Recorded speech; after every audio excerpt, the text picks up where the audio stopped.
ತೇರಿ ಬಾನಕ್ಕೆ ಬಂದಿದ್ದೀವಿ. ಆರತಿ ಮಾಡ್ಕೊಂಬಂದು ಬನಶಂಕರಮ್ಮಂಗೆ ಹೋಗ್ಬಿಟ್ಟು ಇವಾಗ ಮಟನ್ ಸಾರು ಮಾಡಬೇಕು. ನೋಡಿ ಮಟನ್ ಹೆಂಗಿದೆ ಅಂತ. ಕೆಂಪುಗೆ ಎಷ್ಟು ಚೆನ್ನಾಗಿದೆ ನೋಡಿ. ಗುಡ್ಡೆ ಮಾಂಸ ಕಣ್ರಿ. 4 kg ತಗೊಂಡಿದ್ದೀವಿ. ಸಾಕಲ್ವಾ? ನನ್ನ ಮೊಮ್ಮಕ್ಳು ಕರ್ಕೊಂಡು ಬಂದಿದ್ದೀವಿ ನೋಡ್ರಿ. ಇವಕ್ಕೆ ಏನು ಸಿಕ್ತಂಗೆ ಆಗ್ತಾ ಇದ್ದಾವೆ ಅಂದರೆ ವನವಳ್ಳಿಲಿ ಹಂಗೆ ಆಡ್ತಾ ಇದ್ದಾವೆ.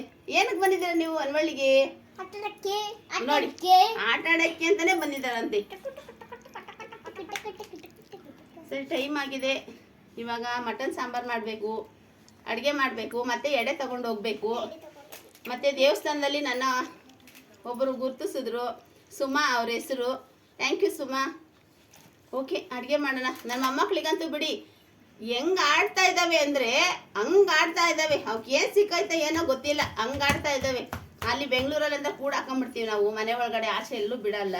ಇಲ್ಲಿ ನೋಡಿ, ನೋಡಿ ಹೆಂಗೆ ಆಡ್ತಿದ್ದಾಳೆ ಅಂತ. ಹಿಂಗೆ ಆಡ್ತಾ ಇರೋದು. ಓಕೆ.